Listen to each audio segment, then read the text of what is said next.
Okay, so today is March 16th, 2022, the day before St. Patty's Day. How's everybody doing? It's your boy, Coach Vic. Glad to be here with you, looking to help you actually close that deal. So in today's live stream, what I'm going to talk about is the art of negotiation, especially when it comes to acquiring property, but also some techniques that you can use when you're selling as well. A lot of them will overlap. Well, some of them will overlap. And I want to make sure you're as adequately prepared for the rigors of land investing as you can be. And when I say rigors, I probably worked about 45 minutes today. And after this, I'm going to be doing other things that are non-land investing things. But still, I want you to be ready for this. And the better you guys hone in on these negotiation skills and understanding what you're doing, the easier your land investing career is going to be, the less you have to work, the more deals that you can make. And then you can easily teach these things to people if you do decide to get a VA, so you don't have to do it ever again. So before I begin, as always, can you hear me okay? Can you see me? Hi, we all good? We good? Perfect. All right, so hey, how you doing, Raheel? It's good to see you. Good morning. So I'm glad that you guys are ready to go. So let's just jump into it. So I want to start with telling you a story. So check it out. There was a time where I thought I knew everything. And I was like, you know what, this land thing ain't going to work for me. I don't want to do it. This was in 2018 before I took my hiatus. And I remember at the time I was actually working on sales skills, negotiation skills, things of that nature. And I was like, I really want to try out my new skills on this new prospect that I have. So some property in Mendocino, California, Mendocino County. So that's up north from me. It's, very wooded, hippie area, not too far from the Emerald Isle, where before marijuana was legal pretty much everywhere, it was a place where a lot of people grew a lot of weed. And so I was like, okay, cool. So I'm like, all right. So I go to him. I'm trying to be cool as a cucumber. I'm like, hey. He's like, yeah. I'm like, I want to buy a property, but I can only pay a certain amount. He's like, all right, how much can you pay? And I'm like, well, looking at the property, it has this issue, has that issue. I don't remember what the issues were at the time. But yeah, I can do about $400. And they're like, no, that's too low. And I'm like, I don't know if I can come up, right? So we're playing this game, we're doing a dance, and I'm feeling like, yeah, I'm in it. I'm in there. I'm doing the things that I practiced and I learned. And then at one point, I said, all right, I'll give you 600. He's like, sold. I'm like, sold? Like, he said it so quickly. I was like, wait a minute, the hell's going on, right? Now, turns out that this property owed about $2,000 in back taxes. I had no clue. Why didn't I have a clue? Because I didn't follow my own damn instructions to actually look things up when I actually start to negotiate. And this is the thing we're going to talk about. So now I have a property that, unbeknownst to me, I have to pay an extra $2,000 for this property. I was only willing to pay about $500-600 for. So now you can imagine what I'm feeling at the time. First, you go into the phone call, feeling like, oh, I don't need the deal. I don't know if I want to do land investing anymore. To act like a hot shot because I was working on some negotiation skills and some sales skills, to all of a sudden being the sucker buying a property that I'm overpaying for essentially.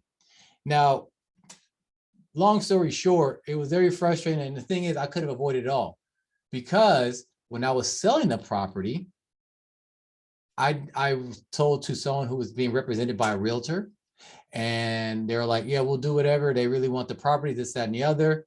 I agreed to a purchase price of I think like $2,200 or something like that. And they're like, sold. I'm like, damn, that was easy. Yeah, I must be really good at this thing. No, because they saw that there was back taxes owed, and then I was still on the hook for those taxes. We didn't work out a deal where they paid the taxes, and I already signed this purchase agreement with the realtor. Now, if I didn't work with the realtor, like that buyer came, represented themselves, I probably would have found this out before I signed any type of purchase agreement, but I found out after. I tried to go back on it, like, no, you signed an agreement, you got to do it. I'm like, God damn it. So I ended up selling the property. And because I didn't do any of the thing I'm about to tell you today, I ended up losing $400. It was extremely frustrating, and all could have been prevented. It could have been prevented two ways. One, I could have looked this information up like I normally do. But again, When I'm thinking, oh, I'm a hot shot, I don't need to do what my rules are, you know, you can get burned this way. And two, it could have been prevented if I'm like, hey, Mr. or Mrs. Real estate agent, this property owes $2,000 in taxes. I'm not paying those taxes. If you want to buy this property, you got to buy it with the taxes. I didn't do either. Or third, I could have been like, okay, I bought it for 600. I got 2,000 or 2,600 into it. I'll sell it for at least $3,000 at least. So I make a little bit of money, not a lot, but enough to cover my time and, you know, my expenses. It wouldn't even been my time, but it would cover something, right? And I'm not walking away empty handed. I didn't do any of those things because I didn't have the skills I'm about to show you. All right. So first, before you get on the phone, write this down. This is very important. Before you get on the phone, you got to know what you're negotiating for. Obviously, knowing the tax situation is important, as my story told you. But there's other things that you have to worry about as well. Some of those things are, what does the goddamn property look like? Why am I saying that? Because look, you're going to get this giant buyers list or this giant list of properties from PropStream, DataTree, or maybe you built it yourself. But either way, you're not going to remember what every property looks like or even know. So when you're actually getting a response from a person and they're like, hey, I do want to sell you that property, understand what you're buying, because not every property in that list you have is going to be something you necessarily want. Not that you couldn't sell it, but then just depending on where you are in your career and how much effort you want to put into it and how much the thing is going to go for and all that, there's certain buzz you might be like, you know what, I don't want it, right? So first things first, know what you're negotiating for, look up the property, look it up on Google Maps and the county's assessor site. Why do you need to look it up in two different places? Well, that's easy.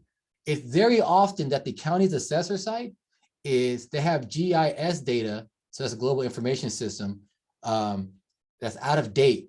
When you look at Google Maps stuff is pretty current. They like take pictures of the whole globe every 10 minutes or something, it seems like.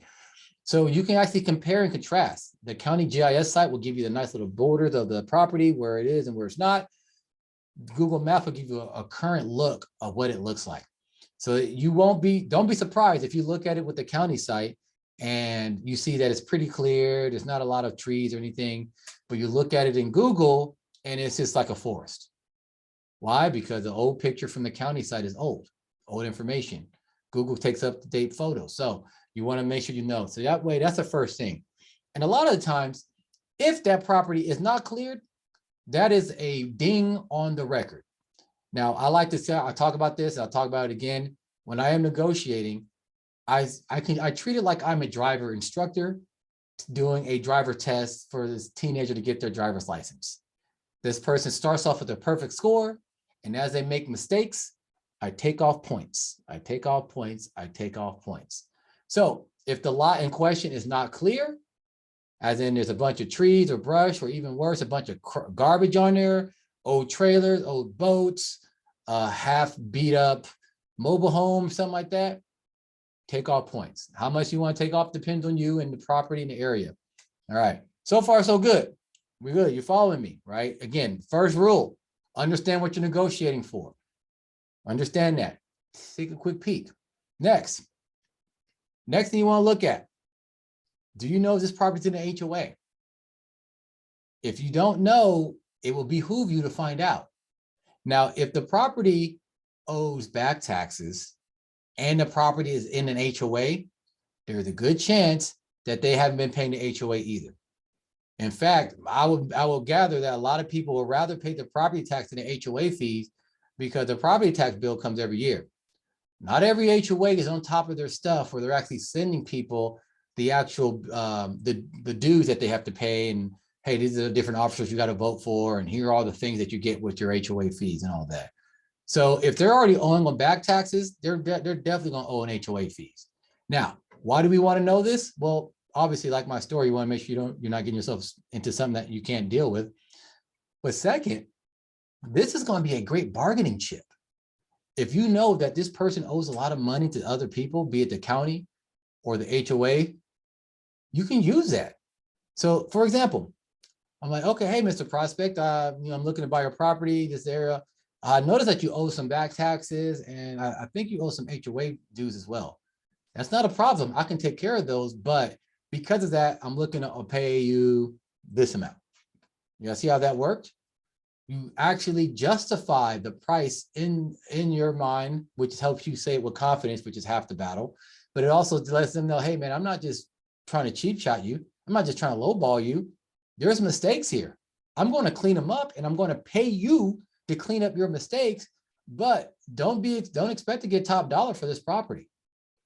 And then because of that, a lot of people, even when they don't like the price, they will still consider it because they know they made some mistakes by not paying, and they can't afford to pay. Especially like, hey, look, the HOA put a lien on the property. I'm gonna have to pay to get that off. Or, hey, look, the county's about to take the property from you anyways, and you're not gonna get a dime. But if I pay you, now you don't have to lose it for nothing. You get something out of it, and you don't have to do any work. You make one signature, you put something in the mail, and I'll give you the envelope to do it, and you're done. And a lot of times that does help sway them to actually go for it. So first rule, make sure you know what you're negotiating for. Second rule, understand the HOA situation. All right, now here's a tip that is like something that you don't know. A lot of times the HOAs will allow you to negotiate their fees down.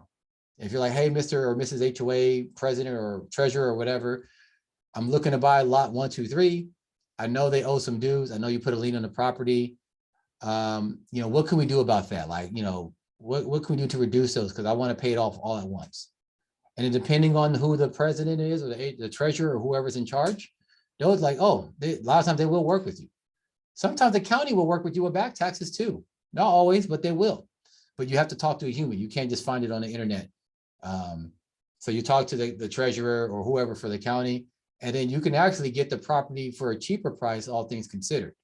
Now, one thing to say, unless there's an actual lien on the property, I don't pay the taxes or the HOA dues until I sell the property. I take the proceeds from the sale and then use that. So that means I clean it up before I send it on to the actual buyer. Now, technically, I don't have to do either, but I feel it's good business to be like, hey, don't worry, when you get this, there'll be no back taxes owed. Obviously, you'll owe the upcoming tax, and there'll be no back HOA dues owed, and there's no liens or anything like that. So that way, my reputation stays intact, and then people feel good about buying from me. Because just like when I'm buying from somebody else, I want to make sure that the process is simple. It's easy, so they actually do what I need them to do. I need sellers to sell to me, and I need buyers to buy from me. If I make it difficult, they're not going to do those things. All right, so far, we're making sense. Am I making sense? You guys getting this, right? We got 2 points. Again, know what you're negotiating for. Others know the HOA thing. All right, next thing that you need to know when you're ready to negotiate, and this kind of goes with know what you're negotiating for, understand exactly where the property is. Why is that important? Well, not only are you looking for terrain and roads and things like that, but if it's in a certain subdivision where you're not allowed to build after, if the property is a certain size, like it's too small to build on, know that before you buy it. Because maybe knowing that, you're like, I don't want to buy this anymore. Or maybe you don't care, but you know that you should be buying it for rock bottom prices. Like, look, Mr. or Mrs. Seller, I can't do anything with this property. I can't build on it, but I still want it.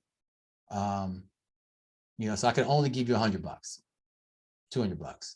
And the beautiful thing about knowing this is, like, if you're in a situation like that, if they say no, you're like, oh, good, because you just saved me a headache. I didn't want it that bad anyways. I'll take it for a cheap price, but if you're not giving a cheap price, then good. Or you'll get it for a cheap price. And even if you buy for $100 and it doesn't sell the way you think it will, and it takes forever, it's $100. Like, it's not the end of the world. Even if you sold it for $200, you doubled your money. I mean, it's sure it's not a lot of money, but you doubled it. So that's something that you want to make sure you understand. Where is the property? Understanding the rules in a subdivision. How do you find that out? Well, it's pretty simple. A 3-minute phone call to the planning and zoning. But hey, I'm looking to buy this property. Can I build a house on it?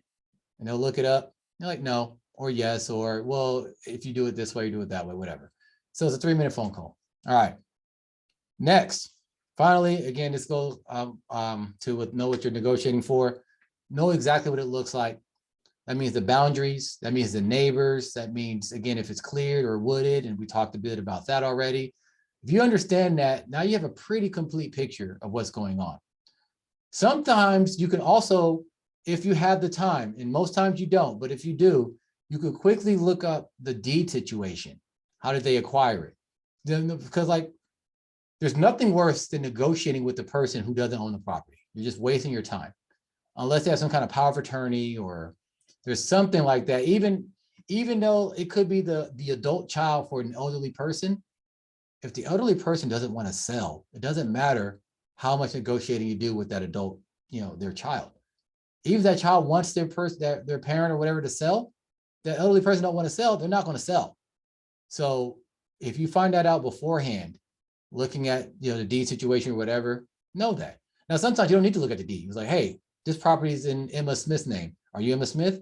No. Okay, well, I don't think I should be talking to you because you can't sell me the property. I need to talk to Emma Smith. And then you might have to figure out, okay, they're a little older and, blah, blah, blah, blah, blah. But just so you know, understand what you're negotiating for. So what it looks like, where is it? What's the tax situation? What's the HOA situation? Any subdivision restrictions about what you can and can't do with the property. Know that before getting on the phone. And doing that is going to be half the battle. Why? Because you're going to have a lot more confidence about what you're saying.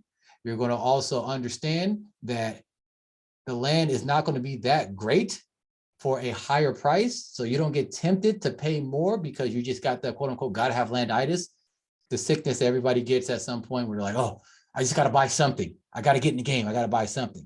It's admirable, but it's still sickness. You don't want to do that. You're overpaying for property. Now you have no flexibility when you're selling it. All right. So far, we're making sense. You guys liking this? It is good, right? I haven't gotten to the part where we talk about the stuff. Okay, cool. Now, earlier, I mentioned how I like to approach negotiation, right? I said it's going to be like a driver's test where the property starts off with a perfect score. And then as I find problems, I ding and I take away points. And then at the end of the negotiation process, if there's enough points, I go for the purchase. Now, here's the thing. Sometimes the property can have like a failing grade and I'll still buy it. But the failing grade corresponds to a very, very low price. I mean, $100, free, $50, something like that. When you find out some of the issues that you have with the property, you use that to negotiate. Now, so this is what you do. Before you on the phone, you have all these things ready. You figure out a basic offer. Let's just say for the sake of argument, $1,000 is your limit. That's where you're going. And you find out certain things. Now, first was the main things that we're talking about, right? Where is it? What does it look like? All that. You find that out. You don't got to look at the person or you talk to the person to know that information. But now that we're on the phone with this person, you let them know, like, hey, like I see that it has this issue, has that issue. I can't build on it, or I can build on it, but I'm restricted with how I build and all these other things, right? You can set it up front. But he's like, but with that, I still want to buy it. I still want to buy it if we can come to a good price, right? And they're usually on board with that at that point. I'm like, okay, great. So then I'm like, hey, do you mind if I ask you some questions about the property? And they're like, yeah, sure, no problem. And then, so again, we're using that driver test model. And the question you're going to ask about now is features, things that hopefully the owner knows about.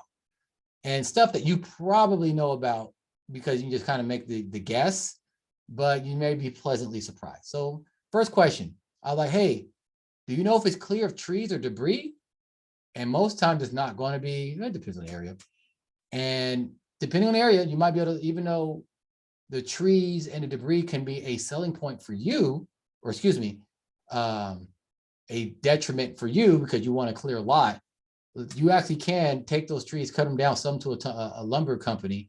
And that way you actually make a couple of dollars as you improve the lot. So instead of paying to get the lot, you get paid to improve the lot. Now, the size of the lot and all these other things, that matters. So you'll have to find out. So make sure you're talking to like a timber company and not just a regular person who just you pay to clear the lot. All right. But a clear lot is always going to sell faster than one that's fully treed, unless that person is really savvy about selling timber to like a company. All right. Now, also ask of this: is there water on the property available? And sometimes there will be. Most times there's not, but sometimes it will be if they used to live on it, like a trailer or something. So ask about that. And most times the answer is going to be no. Again, ding. Well, they lost some points. Ask, hey, are there utilities available? You know, again, unless they lived on the property at some point or someone did in the mobile home, they're going to say, no, ding, it's gone, right? Ask, and you probably noticed from looking at Google Maps, like I told you, when you're looking, where is it and all that, is the road paved? Dirt roads aren't as good as paved roads. Like, how am I going to get my truck to the thing if I'm sinking in mud the whole time? Obviously, you're not worried about getting there yourself because you're not going to do it, but maybe the people that you're actually going to sell to, right? You have to worry about them. Again, if the road is not paved, you may want to ding for that. You may not. Sometimes it's, you know, it's not that big a deal. It just depends on you and the area and all that. Ask if they know about building restrictions. Like, have you ever tried to build? What was it like? What was the process? Most people are going to say, in fact, I don't think I've ever met anybody that said, yeah, but you know, ask about it anyway. Ask like, hey, do you owe HOA fees? You know, you might already know this, but you know, you ask to see where they are, because some people, they don't realize that they owe fees. And the final one, what's the neighbors like? Are they junky? Are they, you know, this and that? You know, do they got a bunch of trash everywhere? Have they given you problems? All these things. Why am I doing this? Well, I'm trying to plant seeds of doubt in their mind. What I don't want is for people to all of a sudden fall back in love with their property now that they're about to get rid of it. That doesn't happen often, but it happens enough where they get that last minute resistance where they don't want to actually give it up because they're like, holy shit, am I making a mistake? This is going to be a cheap price. Maybe I shouldn't do this, right? So again, you're going to ask about the features. And every time you hear something you don't like, you remove points from that quote unquote 100% score. Is it clear of trees and debris? You know, because sometimes it may be clear of trees, there's a bunch of garbage on the property. Is there water available? Are there utilities? Is the road paved, or is it just easy to get to the property? Again, sometimes you don't really care if it's paved or not, but you know, something to talk about. Building restrictions, HOA, neighbors, all that. Now, at the end of that, in your mind or on paper as you're taking notes, you're like, okay, got it, understood. You know, there's garbage on it. The road's not paved, and there's an HOA. Okay, got it. Everything that you do, as I said, take away points, and now you have that final point total. Let's just say, for the sake of argument, this property has a score of 70 out of a quote unquote 100. So that 70 should correspond to an actual dollar amount. Maybe it's 70% of what you're going to offer. Maybe it's just like, I'm just going to remove $500 for every points I ding. Whatever it is, right? It should correspond to a dollar offer. It just depends on where you are and what you're doing with the property and things like that. But you say, okay, Mr. or Mrs. Prospect, all right, you know, well, understanding that and the things I talked about earlier about, you know, where is it and all that other stuff, I could offer you this price. Does that work for you? And sometimes this depends on you. I used to do this, but I don't do this anymore because it just kind of makes things complicated. Sometimes I'll add like a 37 to it, like, oh, I could have a $5,200.37, right? I was going to do 5,500. I'll say 5,237 or something like that. There's something that sounds like where I actually did a bunch of calculations and then it sounds somewhat computer generated. Sometimes that works pretty well because it looks like it just wasn't an arbitrary number. Other times it's just adding more complications to things and just like, it's just make it simple, right? So I just put that out there just in case you would want that one. And then when I do that, it seems like the emotion's taken out of it. It ain't like I'm just offering something low. I'm like, the computer says this is what I'm offering, take it or leave it. Again, you don't say it like a jerk, but you know, there it is. And then from there, they'll accept or not. Now, the last thing, you got to know when to walk away. Whether you're buying or selling, you got to know when to walk away. So when they're really about that life, and they say, I want $1 million, or they want some outlandish amount, even after you went through all that garbage that you talked about, walk away. They're not really willing to sell. Even if you had that amount, they're not going to take it. They'll do it, but then as you go through the process of trying to buy and sell the property, then they're like, I don't know. Or if they know it's highway robbery, then yeah, they'll take it. But yeah, we're not here to just give our money away. If they want like the retail price, which, you know, for them, that's fair. If I, you know, when I'm selling property, I want the retail price. Nothing wrong with the seller that I'm trying to buy from, trying to sell for retail price. But if they want retail price, you got to walk away. You guys aren't close to a deal. It's not going to help you out. If the transfer will be too tricky, you got to walk away. Like, like, oh, well, this used to belong to my granddad, but he died. He didn't have a will, and he had like 15 grandchildren. So we all got a piece of it. And I got to get, that means you got to get 14 signatures and all. No. Walk away. Easier deals that are much more profitable, but it takes you a lot less time. Walk away from those tricky, like it's just going to take too much time and effort. Because even if you go through a title company, having them track down all like 14 grandkids and have them all agree to sell and all these weird things, it's just not worth it. Just focus on another deal, unless it's like $1 million property and you're buying for like $10, something crazy like that, then yeah, it might be worth it. But for the most part, you'll find an easier deal. Okay. All right. So far, so good. We liking this? Is this making sense? Cool. All right. So here's the thing. One last thing I want to talk about is things to overcome to get the lowest price and how to deal with them. All right. So sometimes when you're talking to people, they're going to be insane. They're just going to be crazy, right? They're going to want weird prices. And they're like, well, I think it's worth this. I think it's worth that, right? I'm like, you're crazy. Obviously, you don't tell them that. But one thing you can say is like, hey, have you had an appraisal done? Is that where are you getting this information from? Why do you feel it's worth this much? Call them on it, question them, right? Most times they haven't done an appraisal. They haven't had any type of comps. They have nothing. They just going off gut feeling. So question about that. Like, have you had an appraisal done? What does the appraisal say? Can I have proof of that appraisal? Of course, they haven't done that, right? Ask them if they've tried to put the property for sale themselves. Why? Because selling property is not easy for most people. I mean, you learn from me, it's easy, but you try to do it on your own, it's not easy. After they had an appraisal done, or excuse me, after they try to sell it themselves. So if they sold it themselves or they tried, they'll see that no one bought. No one bid at the price that they put it on, or they got a realtor most likely. And then that realtor was like, yeah, I don't really care about this property, so I'm not going to really try hard. If they remember that, they're like, yeah, you're right. Here, just take it. It helps out, right? Now, there's other times you're going to deal with people who have sentimental value. They want to sell it, but they're like, I don't know if I should. And, my great grandpappy is probably rolling his grave that I'm selling his property, right? You got to, that takes a little bit more finesse. So then you just remind them, so why are you selling again? Like, remind yourself, why are you selling? Why would you consider selling? And they'll, now they're going to convince themselves to go pull the trigger. Ask them like, well, what have you used a lot for recently? What have you done with it? Oh yeah, well, I haven't been seeing it in 10 years. Right. And it's going to remind them, yeah, I should be selling. The last something you can say, hey, look, you owe taxes, you owe HOA. This is just a burden to you. Let me take care of that burden. Right. And that a lot of times that'll get them over the hump. All right, cool. So check it out. There's a lot more that goes to this subject that I can just kind of squeeze into the 30 minutes, but this is a nice little high level overview.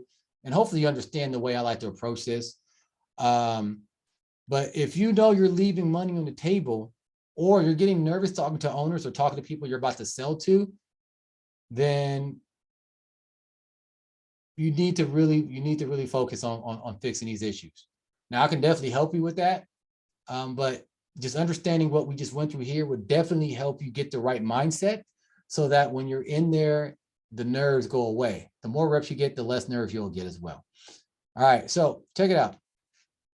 I want to invite you guys to, I have a PDF diagram somewhere about what I'm looking for. I made it on Canva. If you guys want that, let me know. I can drop that somewhere or DM it to you. Just let me know you want the little thing. It's like a nice little reminder of the things I talked about in this overview. So that way you can be like, oh yeah, that's right. I remember the things I need to say, and you can just have it right there in front of you. So if you want that, just put in the comments, Coach Vic, hook me up. Tell me you want the diagram. I'll grab it for you. I'll give it to you. You're good. To be honest, it's a diagram I actually give my coaching clients and my students. So you could have a little something like that for free. So just let me know. Put in the comments, Coach Vic, hook me up. Give me the diagram. I'll shoot you a PM. I got to make sure that it's actually useful, because I'm not going to just give you shit if you're not going to use it. That's one of my pet peeves. I don't want to just give you something and you're like, hey, do you even have a property that's on the table? No. Have you even sent any offers? No. Then I'm not going to give it to you. But if you're like, oh no, I've been talking to people and I've been swinging and missing, like, oh, then you absolutely need this. Now, if you haven't been talking to people, you haven't been getting deals, you need a different source of help. And that is something I can also provide you. but you got to come talk to me. All right. Any questions? Any questions? Tom Holloway says he'll take that diagram. He wants to diagram this too. All right, well, let me know. I'll send you guys a DM. Again, if you guys aren't doing deals, I ain't giving you no diagram. That's not how this works. You got to need it. I'll give you what you need. All right. Anybody got any other questions before I jump off this bad boy? Any questions? Whether it's about negotiation or you want to learn how to scold a child and make love to a woman, I got your back. Nope. Cool. All right, guys. I appreciate you guys listening. I appreciate your time. Until then, let's make sure we keep kicking ass. Peace out.